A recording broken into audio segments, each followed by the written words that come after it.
27절 말씀부터 다시 보겠습니다. 27절 말씀부터.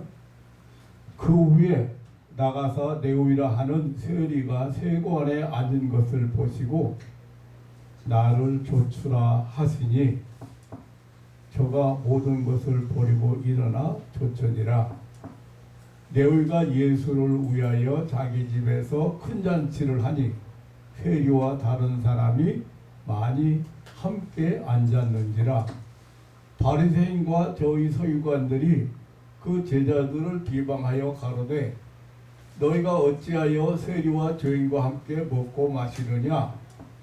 예수께서 대답하여 가라사대 건강한 자에게는 의연히 쓸데없고 병든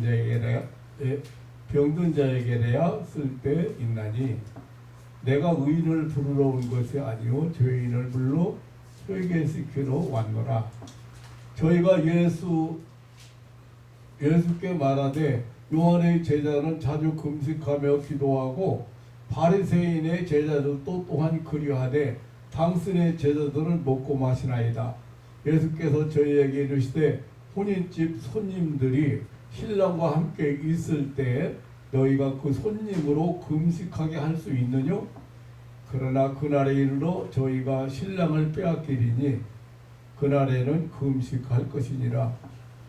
또 비유하여 이르시되 새 옷에서 한 조각을 찢어 낡은 옷에 붙이는 자가 없나니 만일 그렇게 하면 새 옷을 찢을 뿐이요 새 옷에서 찢은 조각이 낡은 것에 합하지 아니하리라.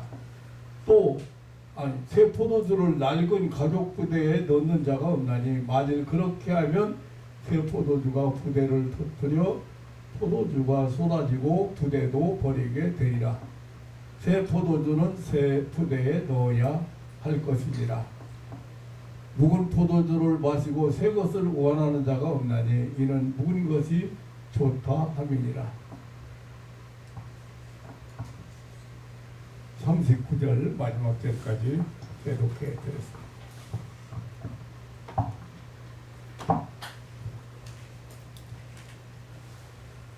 한 번 더 기도하겠습니다. 살아계셔서 이 땅 위에 사랑하는 자녀들을 위하여 끊임없이 은혜를 베푸시며 쉼없이 은혜를 베푸시는 하나님 아버지, 그 놀라운 사랑과 은혜를 감사합니다. 이 시간에도 살아가는 가족들이 말씀을 통하여 귀가 열리고 신령한 눈이 열리고 신령한 세계가 보이고 그리고 진리가 깨달아지는 귀한 시간이 되게 하옵소서. 주의 성령께서 임재하시고 역사하셔서 사랑하는 가족들의 마음속에 새로운 세계가 보이고 새로운 힘이 생기고 그리고 진리가 깨달아지는 귀한 시간 되게 하옵소서.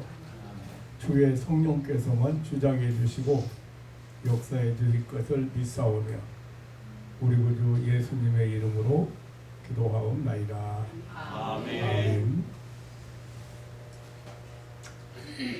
예수님은 하나님이 약속하신 대로 독생자로서 이 세상을 구원하러 오셨습니다. 예수님은 그래서 우리의 구주이십니다. 우리에게 생명을 주시려고 십자가의 죗값을 치르시고 다시 부활하신 우리의 구속주이십니다. 성경은 이 예수님에 대해서 여러 가지로 은유적인 표현을 사용을 했습니다. 예수님을 반석이라든지 모퉁이돌이라든지 화목제물이라든지 어린 양이라든지 이러한 원적인 표현을 많이 했습니다. 예수님 본인 자신도 여러 가지로 자신을 묘사해서 말씀을 하셨습니다. 나는 세상의 빛이라, 어둠을 밝히기 위해서 온 빛이라고 말씀하셨고, 양을 위하여 목숨을 바치는 선한 목자라고도 말씀을 하셨고, 잃어버린 자를 찾으러 온 인자라고도 표현을 했습니다. 또 나는 부활이요 생명이라고도 하셨고, 나만이 진리요 나만이 길이요 나만이 진리요 나만이 생명이라고도 하셨습니다. 모두가 예수님이 행하시는 일과 그리고 예수님의 독특한 사역을 알려주시는 그런 말씀들입니다. 예수님께서는 가는 곳마다 참으로 놀라운 기적의 역사가 나타났습니다. 참으로 혁명적인 그런 역사를 일으키셨습니다. 천국의 도래와 천국의 실상을 보여주신 사건들입니다. 하나님의 독생자 예수 그리스도의 삶은 어디로 가든지 지금까지 역사상에서 볼 수 없었던 혁명적이고 독특한 그런 역사가 일어났습니다. 오늘 본문은 예수님께서 갈릴리에서 시작한 천국운동, 천국복음, 다시 말하면 천국복음 전파하시는 한 장면을 소개하고 있습니다. 여기에서 우리는 또 다른 새로운 사실들을 보고 듣게 됩니다. 오늘 예수님은 자신에 대해서 은유적으로 다른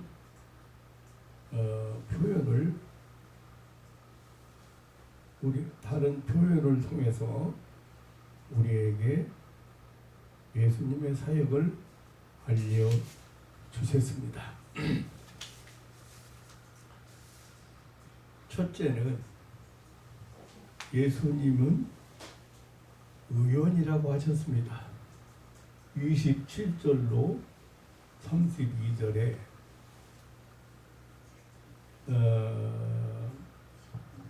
내용을 보면 예수님께서 가버나움에 있는 여기 네위라고 했는데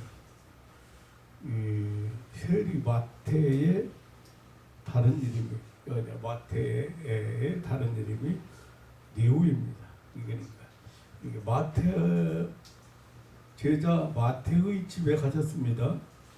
세리 마태의 집에 가셨습니다. 그 집은 당시 큰 잔치를 하고 있었습니다. 마태가 예수님을 위해서 자기 집에서 배설한 잔치였습니다. 거기에는 마태의 많은 동료 세리들도 함께 초청되었습니다. 예수님을 위하여 배설했던 잔치인 만큼 예수님의 제자들도 초청받았습니다. 마태는 예수님께 부름받은 후 그의 옛 동료들을 초청하고 그가 받은 놀라운 축복의 영광을 함께 나누었습니다. 이 잔치를 큰 잔치라고 한 것을 보면 그 규모가 굉장히 큰 것으로 생각이 됩니다. 거기 참석한 사람의 수요나 잔치 음식이나 그 잔치의 내용 등이 큰 의미가 있음을 알려주고 있습니다. 그리고 당시 세리 마태의 생활 수준도 짐작할 수가 있습니다. 아마 큰 부자였을 것입니다. 이 큰 잔치에서 예수님은 예수님을 힐난하는 사람들이 있었습니다. 바리새인과 서기관 다른 정통 종교인들이 있었습니다. 그 사람들이 어찌하여 저런 세리와 죄인과 함께 먹고 마시느냐는 것입니다. 그래도 어울릴 사람들하고 어울려야지 당시 사회에서 강도나 살인자와 동일하게 취급을 받는 세리들과 먹고 마시는 것은 저들이 보기에 못마땅하다는 것이죠. 그때 예수님께서 하신 말씀이 건강한 자에게는 의연히 쓸데없고 병든 자에게야 쓸데있나니라고 하셨습니다. 여기서 말씀하신 건강한 자는 바리새인이나 서기관 같은 사람들이고, 병든 자는 지금 세리 같은 사람들, 그리고 여기 의원은 예수님을 의미하고 예수님 자신을 의미했습니다. 당시 유대 사회에서 아주 악인 취급을 받는 그 세리들, 매국노처럼 취급하고 회당에도 들어갈 수 없었던 사람들입니다. 정말 소외된 사람들이었습니다. 로마 식민지하의 그 관료, 특별히 세금 징수하는 이 관료들은 사람들에게 경멸의 대상이었습니다. 예수님은 이러한 죄인들, 버림받은 자들의 친구였습니다. 예수님은 소외된 자들, 무시당한 자들, 깊은 상처를 안고 사는 사람들을 치료하시는 의원이었습니다. 참된 의원이었습니다. 우리 지금 세리 얘기를 하니까 삭개오라는 여러분 사람들을, 세리장 삭개오를 기억하실 겁니다.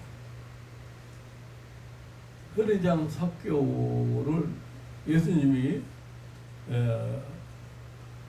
세리장 삭개오 나무 위에 올라가서 예수님이 오신다는 소문을 듣고 나무 위에 올라가서 예수님을 보고 있는 삭개오가 지나가시다가 예수님이 발걸음을 멈추시고, 삭개오야 내려와라, 내가 오늘 너희 집에 유하여야겠다, 그렇게 말씀을 하셨습니다.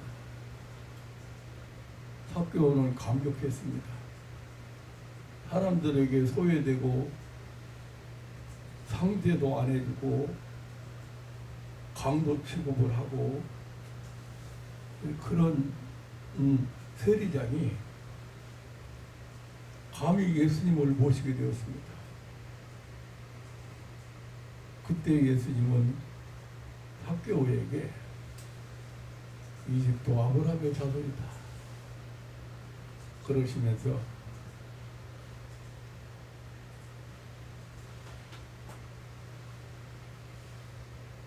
삭개오를 위로하셨습니다. 삭개오는 너무 감동받았습니다. 삭개오를 치료할 사람은 아무도 없습니다. 세상에서 가장 소외된 사람, 길거리에 나가면 모든 사람이 외면하고 손가락질하고 욕하고, 그런 삭개오에게 예수님 이렇게 말씀하셨습니다. 삭개오는 정말 내가 누구인지, 내가 정말 하나님의 택한 백성인지, 하나님의 선미인지 모르고 사는 그런 불행한 사람이고 소외된 사람이었는데, 아브라함의 자손이라고 말씀하시면서 내가 잃어버린 자를 찾아 구원하러 왔다. 내가 잃어버린 자를 찾아, 잃어버린 삭개오를 찾아서 구원하러 오신 예수님, 그 삭개오를 위로하신 예수님을 볼 수가 있고, 우리가 참으로 참 우연입니다. 참된 우연이에요. 베데스다 못가에 38년 된 병자를 예수님 찾아오셨습니다. 베데스다 못가에는 수많은 병자들이 전설을 믿고 그 누구든지 이 물이 동할 때에 그 언제 동할지 모르는 거예요. 간헐천이기 때문에 물이 끓어오를 때에 제일 먼저 들어가는 사람은 낫는다고 하는 그것 때문에 수많은 불치병자들이 그 베데스다 못가에 모여와 있습니다. 그 중에서 38년 된 병자를 예수님이 찾아가셨습니다. 그리고 말씀하신 네가 낫고자 하느냐? 네가 낫고자 하느냐? 아마 예수님의 그 마음을 예수님은 지금 그 여인의 그 환자의 38년 환자의 마음을 예수님은 너무도 잘 아셨을 거예요. 그리고 낫기를 원해서 38년 동안 병고시에 시달리면서 지금 와 있습니다. 근데 여인의 대답을 들어보면 얼마나 외로운 사람인지, 얼마나 소외된 사람인지, 얼마나 한이 맺힌 사람인지를 알 수가 있습니다. 내가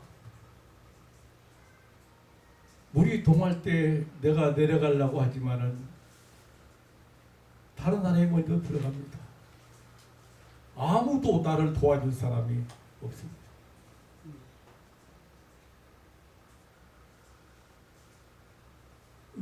누구도 도와줄 사람 없고 서로 먼저 들어가야 되고, 또 아무도 도와줄 사람이 없는 한 소외된 38년 된 병자를 우리 예수님 찾아가서 내 상 들고 걸어가라.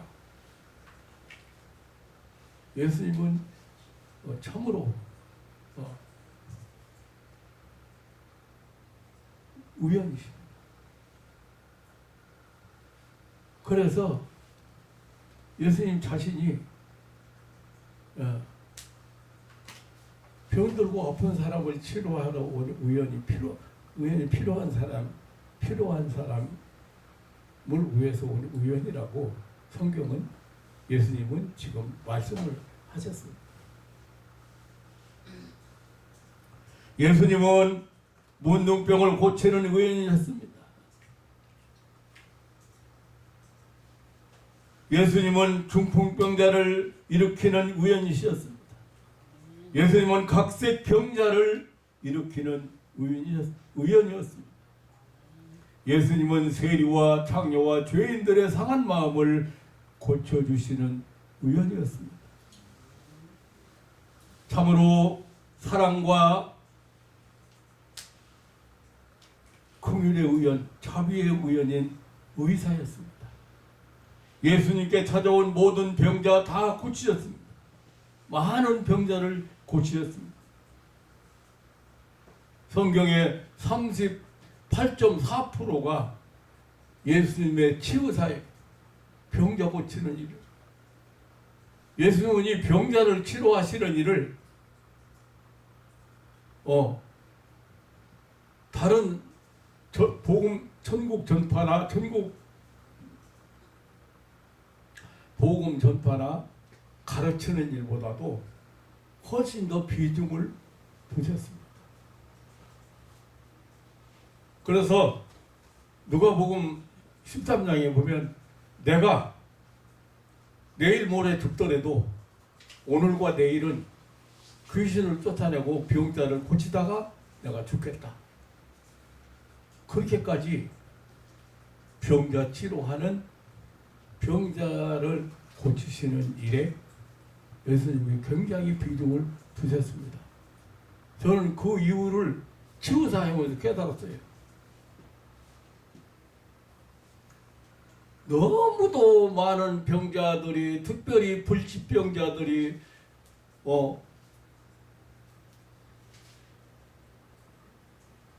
악한 영에게 시달리는 사람들이었어요.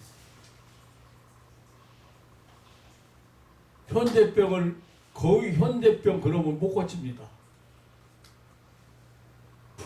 당뇨병, 심장병, 무슨 암병, 이거 현대병들은 거의 불치병이라고 나와 있습니다. 약이 좋아졌다고 해도 5년 생존율, 3년 생존율을 말합니다. 암 환자. 그런데 이 사람들을 만나서 기도해 보니까, 이 사람들을 만나보니까 이 사람들이 왜 치료가 안 되는지 거의 영적인 문제하고 연결돼요. 악한 영혼. 그 말은 그 사람 마음과 연결되어 있다.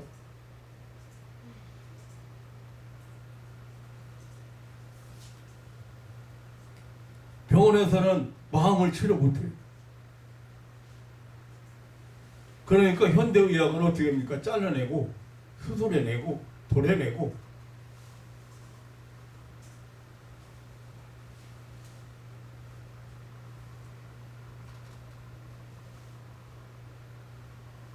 그래서 예수님이 이렇게 병자를 만나고 고치는 일에 집중하신 이유를 알겠더라고요. 암 초기라는 사람 만났는데 21년 됐어요. 그 시작이, 병 시작이. 그게 무슨 말이에요? 마음에 문제가 생긴 것이 21년 전에 돌아가야 돼. 초기인데 21년 동안 견디다가 암이 돼버린 거예요.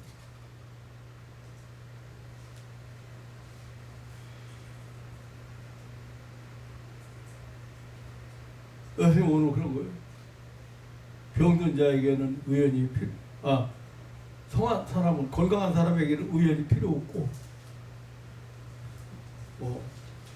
이렇게 소외된 사람들, 이렇게 버림받은 사람들, 이렇게 배척당하는 사람들, 이렇게 억울함을 당한 사람들, 이 사람들이 치료할 수 있는 의연이 이 사람들에게 필요하다.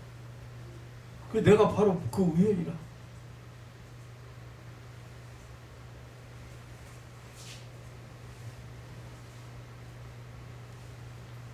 불치병자는 거의 다 선천적인 병자 거의 엄마 문제.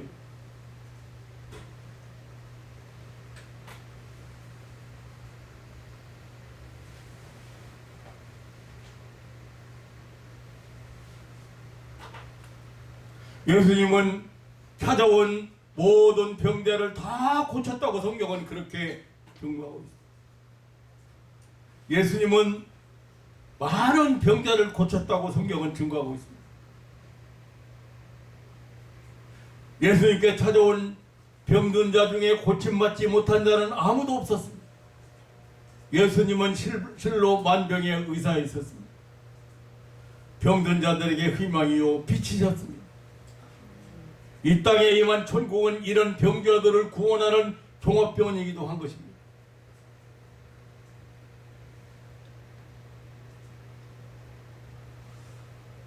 내가 우리 유치원을 제가 13년을 운영했어요. 13년 동안.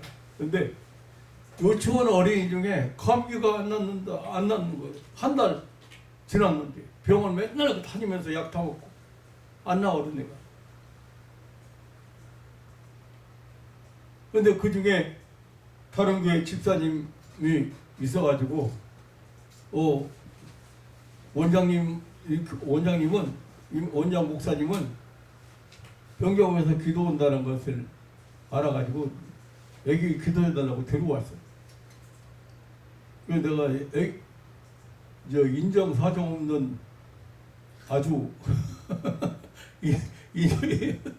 인정사정 없는 어른데 어떤 엄마는 그런다니까요. 엄마를 내가 이 집에서 그랬잖아요. 엄마 오지 말고 집사님이 오라고. 엄마 밖에 있고.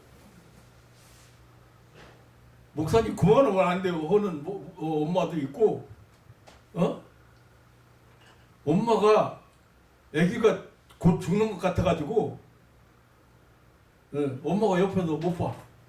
믿음 없는 사람.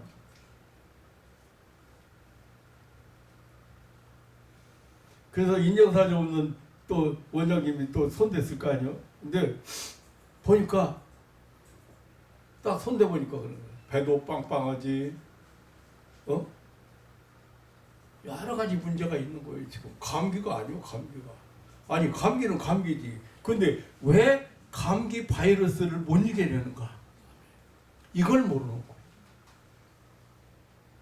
하나님이 충분히 어떤 바이러스든 세균이든 다 우리 몸속에 들어오면 다 이겨내도록 잡아먹도록 피도 백혈구를 만들고 세포도 내추럴 특별한 세포를 만들어 놓고 자연 치유력도 주시고 이거 다 해서 이기게 돼 있어. 그럼 못 이기는 거예요. 그제 유치원 어린이 중에 고집 센 거, 말 안 듣는 거, 말 안 듣는 거, 거짓말 잘하는 거, 막 고집 세고 엄마 말 안 들어. 그러니 내가 그 유치원 교사나 이런 사람들이 애를 때렸다고 해가지고 고발되고 그러잖아요. 예, 약간 저는 이해합니다. 그 때린 교사도 문제지만 학대한 교사도 얼마나 속상하고 답답하면 그렇게까지 할 정도 된다니까요. 애가. 여러분 못 봐서 그러지. 목사가 한번 잡아놓으니까 그 다음부터는 얼마나 아이가 온순해지고 그냥 손 잡고 너 고집 피는 거, 신경질 부리는 거, 엄마 말 안 듣는 거, 거짓말하는 거 막 그렇게 나가! 막 이렇게 해서 잡아놓으니까 평생 동안 건강하게 잘 사는 거예요. 한 번 잡아놔. 그래가지고 그대는 그냥 애 아프다면 원장님 만나고 원장님 찾아가봐. 원장님 찾아가봐야 뭐 애가 막 고통스러워 죽는다고 소리 지르지 뭘 그래. 원장님 찾아가.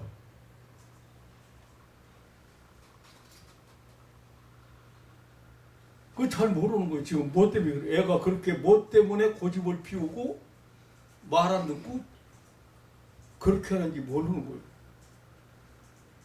뭐 때문에 그래요? 암만 어린아이지만 그 어린아이의 마음이 어떻게 됐다는 거예요? 병들었다고.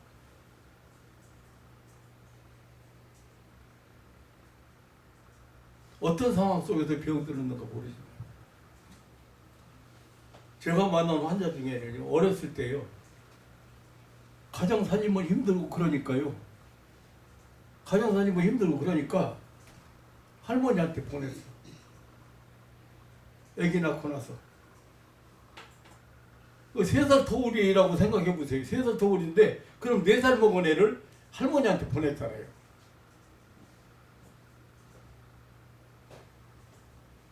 그러면 할머니가 아무리 교양이 있는 할머니고 아이를 위해서 아이가 원하는 대로 잘 해주고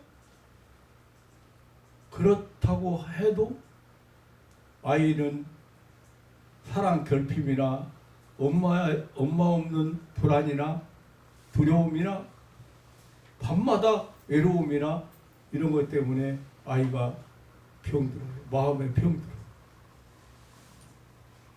다시 말하면 영적으로 노출된다고 말. 그것이 21년 후에 그것이 암병으로 발견됐죠. 손 댔는데, 손 잡았는데. 한번 여러분 생각해 보세요. 어머니 품속에 있어야 될 어린아이가 할머니한테 갔어. 순간순간 엄마 생각하고 외롭고, 엄마 그리워지고, 엄마 보고 싶고. 무슨 병이에요? 마음의 병이에요.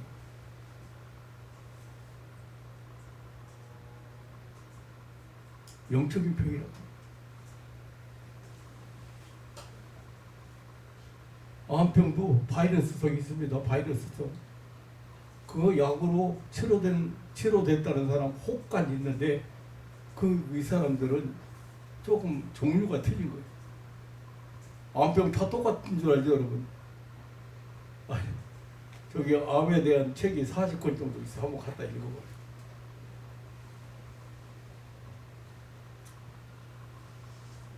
그냥 의사들은, 박사들은 원인은 불명하지만, 원인은 잘 모르지만 희민성인 것 같다.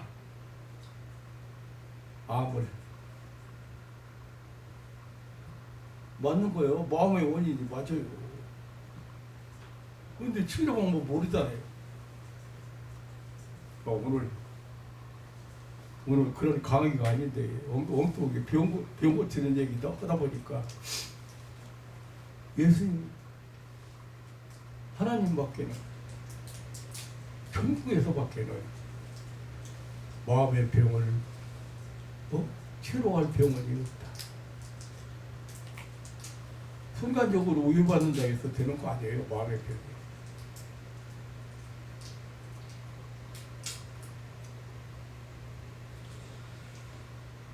두 번째로 33절로 35절에 보면 예수님 신랑 얘기를 하셨어요. 잔치집에 신랑 얘기를 잔치집으로 해서. 당시에 유대인들, 그러니까 예수님은 신랑이라고 하셨어요. 본인이 신랑이다. 잔치집의 신랑이다. 당시에 유대인들이나 정통파인 바리새인들은 모든 그 종교 생활의 그 규례를 만들고 규범을 만들었어요. 이 종교적 규례들을 잘 지키는 것이 신앙생활 잘하는 것이라고 생각했습니다. 많은 규례를 만들어서 이 종교적인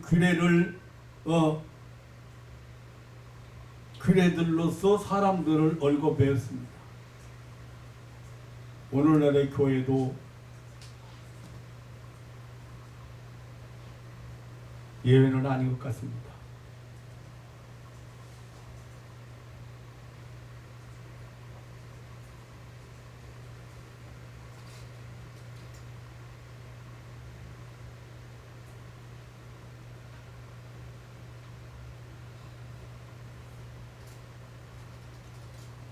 생명의 역사는 없고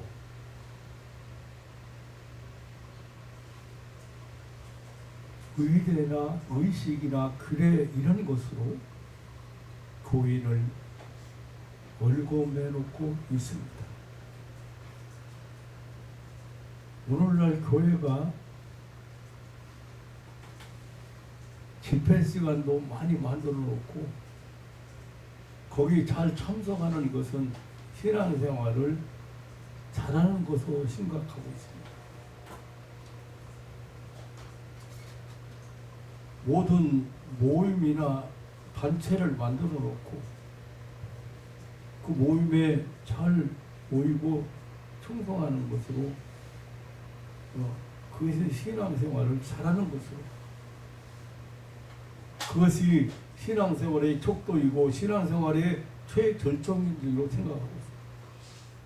오늘 본문에 나타난 금식 문제만 해도 그렇습니다. 당시 유대교는 규례를 따라서 월요일과 목요일에 금식을 했습니다.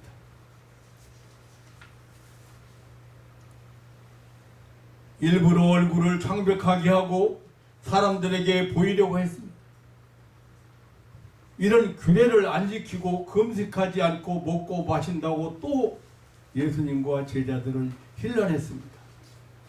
이때 예수님께서는 예수님과 예수님의 제자들을 혼인집에 잔치를 즐기는 사람들과 같다고 하셨습니다.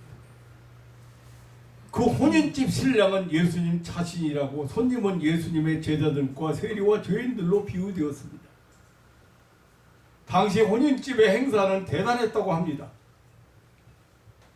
두 남녀가 결혼하면 신혼여행을 따르는 것이 아니라 그 대신 집에 머물면서 한 주일 동안을, 일주간을 잔치를 한다는 것입니다. 그리고 이 일주간의 잔치가 끝나면 신랑의 친구들이 신랑을 신부의 방에다가 데려다주고 떠난다고 합니다. 이런 잔치의 경우에 금식하지 않고 또 슬퍼하는 일도 있을 수가 없습니다. 예수님은 이런 잔치집의 신랑이라고 하신 것입니다.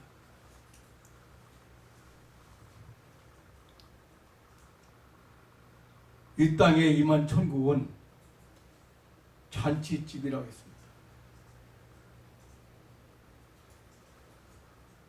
예수님은 이 잔치집의 주인공으로 신랑이라고 합니다. 예수님은 우리의 행복한 동반자입니다. 예수님께서 인류를 위하여 하나님께서 인류를 위하여 배설하신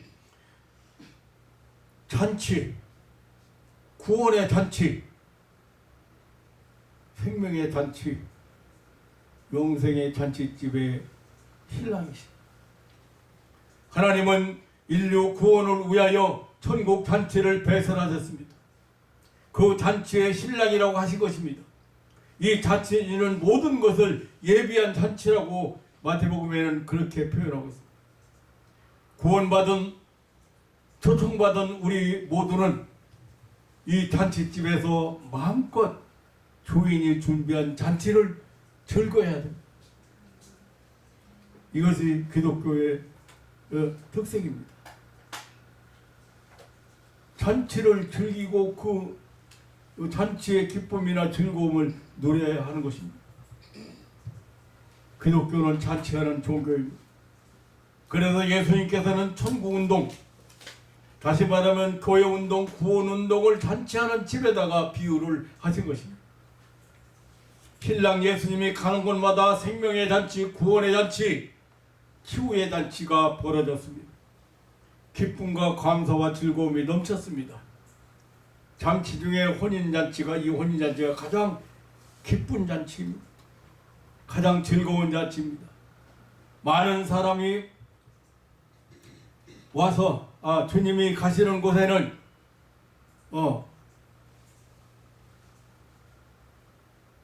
이 잔치가 열려.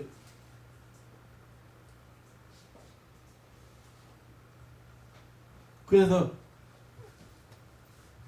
신랑이 같이 있는 동안 금식할 필요가 없지 않냐 이거요. 금식이 무슨 필요인지, 이거 신랑하고 잔치 즐기면 되는 건데. 신랑이 같이 있는 동안에는, 근데 신랑이 이제 빼앗길 날이 온다. 그때는 금식하리라. 그래서 예수님을 신랑으로 비유하시 잔치집에.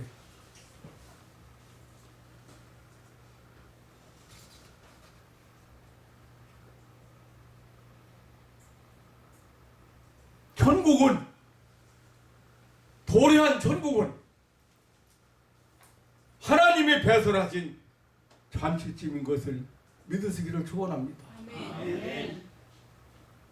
그래서 우리에게 필요한 것을 무엇이든지 은사로 주시지 않겠네요. 잔치집에 참석한 사람들은 값을 내고 잔치를 즐기는 사람은 없습니다. 거기 있는 어떤 음식이든지 마음껏 근데 유전나라 같은 경우는 일주일 동안 한답니다. 한 주간.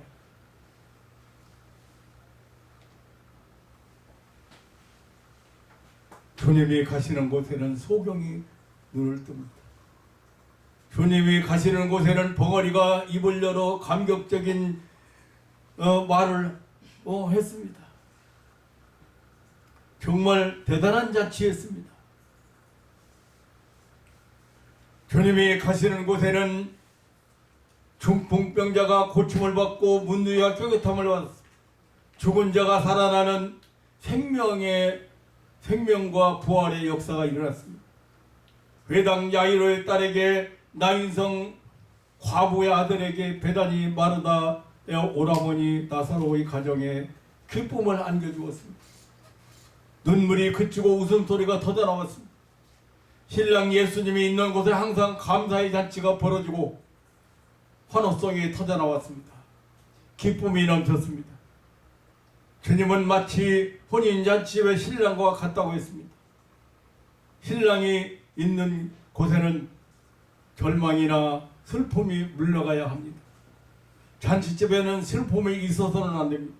거기에는 기쁨과 웃음만 있고 만족만 있어야 하고 가득한 즐거움만 있을 따름인 것입니다. 우리의 삶 속에 예수님을 모시고 잔치하는 그런 삶이 되시기를 주님의 이름으로 축원합니다. 아멘. 그것이 바로 잔치집에 참여한 사람들의 삶이에요.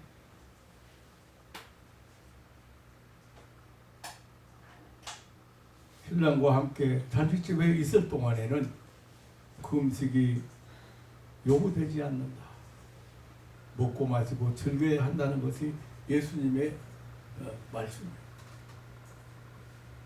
그래서 예수님은 잔치집의 신랑을 자신이 잔치집의 신랑으로 이렇게 비유하셨습니다. 세 번째, 예수님은 새 포도주라고 표현하셨습니다. 36절로 39절에 유대나라에는 병 대신에 짐승 가죽으로 부대를 만들어서 포도주를 넣어서 사용했습니다. 새 포도주를 넣으면 그것이 이제 새 포도주 넣으면 발효돼 가지고 가스가 발산되기 때문에 만일 그 가죽 부대가 오래돼서 낡아지면은 건조하고 굳어지고 헐어서 터져버리고 만다고 합니다. 그래서 새 포도주는 새 부대에 넣어야 된다고. 새 부대는 가죽의 탄력성이 있어서 압력에 잘 견디고 포도주 보관에 걱정이 없다는 것입니다. 이 같은 사실은 옷의 경우도 마찬가지입니다. 그래서 생배 조각을 낡은 옷에 붙이지 아니한다고 합니다. 그러면 옷이 찢어져 버려서 못 입기 때문에 여기 비유된 새 옷이나 새 포도주는 예수님을 의미하고 예수 그리스도의 천국 복음을 의미합니다. 낡은 옷 조각이나 낡은 가죽 부대는 당시 타락된 종교 유대교의 의식화되고 형식화된 생명 없는 그런 종교 의식이나 규례들을 의미하고 있습니다. 문제의 초점은 새 것은 새 것에 담아야 된다는 것입니다. 새 것이 낡은 것 때문에 버리거나 못 쓰는 것이 되어서는 안 된다는 것입니다. 새 포도주를 약하고 낡아 빠진 부대에 넣으면 부대를 터뜨리게 되고 맙니다. 낡은 부대가 찢어지는 것이 중요한 것이 아니고 새 포도주를 못 쓰게 된다는데 문제라는 것입니다. 생명력이 넘치는 예수 그리스도의 복음, 구원의 복음, 천국 복음, 생명의 복음, 하나님의 사랑의 복음을 낡아 빠진 종교 의식이나 규례 따위에 얽매이게 할 수 없다는 것이 예수님의 확고한 주장입니다. 참으로 맞는 말씀입니다. 혼인잔치집에서 신랑과 함께 잔치를 즐기는 동안 금식한다는 것은 있을 수 없는 일입니다. 낡아빠진 종교의식이나 이 금식이 이런 예수님 앞에서 참으로 낡은 부대요. 오히려 예수님은 이런 것들에 그 얽매이게 만드는 종교 의식에서 자유케 하러 오신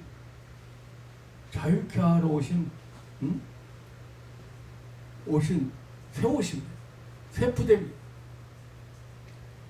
새 생명이신 예수님께서 이 세상에 오심에 대해서 당시 많은 유대주의 반대와 거절, 도전이 있었습니다. 뿐만 아니라 참된 기독교가 가는 곳마다 온갖 낡아빠진 거짓 종교의 도전을 받았습니다. 우리나라의 경우도 민속 전례 그 셔머니즘, 무당이나 단골이나 이런 것들, 그리고 불교, 유교 등의 종교들이 새 포도주이신 예수 그리스도를 핍박하고 죽였습니다. 끊임없이 도전했습니다. 옛것을 좋아하고 숭상하는 그런 수구주의적 사상은 새 것을 알아보지도 따져보지도 생각해보지도 않고 대적했습니다. 거절했습니다. 예수님은 새 것이었습니다. 천국 복음은 전무후무한 새 것입니다. 어느 종교에서 생명을 말하고, 어느 종교에서 부활을 말하고, 어느 종교에서 천국을 말하고, 어느 종교에서 내세를 말하고, 영생을 말하는 종교가 없습니다. 예수 그리스도는 생명 그 자체에 있습니다. 예수 그리스도는 새 포도주요 새 뱃조각이십니다. 절대 낡아빠진 가죽 부대에 담을 수 없는 절대 거짓 종교들이 그 낡아빠진 거짓 종교들이 수용할 수 없는 생명, 영생, 죄사, 구원, 천국이라는 새 포도주입니다. 사랑하는 성도 여러분, 기독교는 치료의 종교입니다. 버림받은 죄인의 상한 심령을 치료받는 치료의 종교입니다. 온갖 질병으로 고통당하는 육신을 치료하는 치료의 종교입니다. 그래서 여호와 하나님을 치료하시는 하나님이라고 했습니다.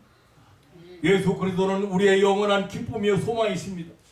예수 그리스도는 하늘나라 신부되는 우리 성도의 신랑이 되신 것입니다. 그래서 그 신랑으로 오신 것입니다. 금식이나 슬픔이나 근심 따위가 우리 기쁨을 도둑질해 갈 수가 없습니다. 우리 마음속에 자리 잡을 수가 없습니다. 당연히 물러가야 됩니다. 새 포도주는 새 가죽 부대에 넣어야 됩니다. 낡은 옷에는 새천 조각을 붙일 수가 없습니다. 새 옷 조각을 낡은 것에 합당치 않습니다. 하나님은 하나님의 사랑, 은혜 앞에 어떤 의식도 필요치 않습니다. 가당치 않습니다. 절대 하나님의 구원 앞에 어떤 규례가 필요가 없습니다. 예수님은 참으로 만병의 의사이십니다. 예수님은 잔치집의 신랑이십니다. 예수님은 새 옷이요 새 포도주, 인류를 치료하십니다. 인류의 오직 기쁨이요 소망이십니다. 그러므로 예수님은 잔치집의 신랑, 기쁨의 천국 잔치에 참석해서 즐거움을 누리게 하시려고 이 땅에 오셨습니다.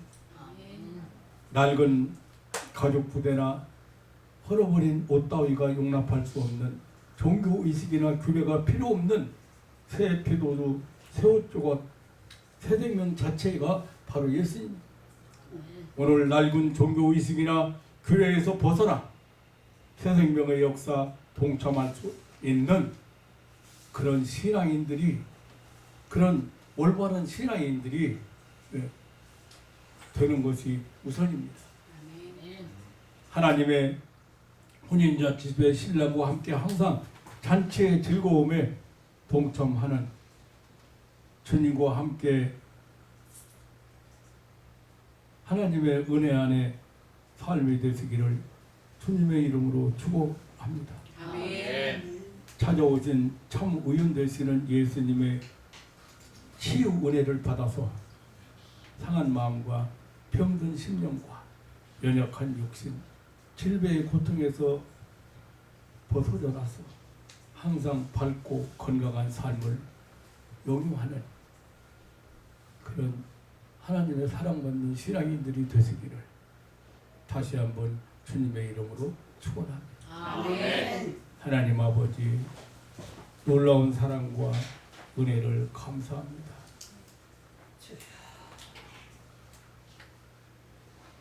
이 천국의 도래, 천국의 복음, 인류의 구원, 사망의 세력에서 해방, 이러한 새 생명의 역사, 이러한 새 포도주의 역사가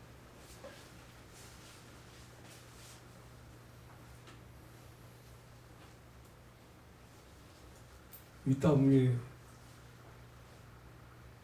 하나님의 은혜로 시작되었을 때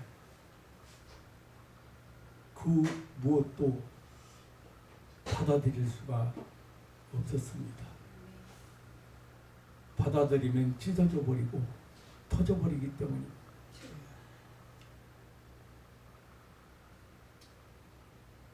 지금도 수많은 기독교인이라는 하나님을, 예수님을 이름을 부르고 하나님을 아버지라고 고백하는 수많은 신앙인들 중에도 이 낡은 것 때문에 새로운 것을 감히 수용하지 못하는 안타까운 사람들이 많이 있습니다. 이런 시대를 살아가면서 이 신령한 은혜의 세계를 이렇게 늘 체험하고 소망하고 그리고 하나님 앞에 구하고 그 세계에 살아갈 수 있는 확고부동한 믿음으로 축복해 주옵소서. 아멘. 하나님 아버지, 얼마나 인류가 마음의 상처를 받고 상한 마음과 병든 심령과 연약한 육신, 질병의 고통 속에서 얼마나 방황하고 있습니까? 이제 우리 주님, 우리 하나님이 베푸신 은혜의 잔치에서 치유받고 삶을 즐기고 함께 기뻐할 수 있는 그런 신앙인들로 성장하도록 축복해 주옵소서. 아멘. 건강한 삶을 영유하는 그리고 새로운 세계를 살아가는 그런 믿음의 가족들이 되게 하여 주옵소서. 아멘. 감사하며 의원 되시고 신랑이 되시고 새 포도주가 되시는 우리 구주 예수님의 이름으로 기도하옵나이다. 아멘. 아멘.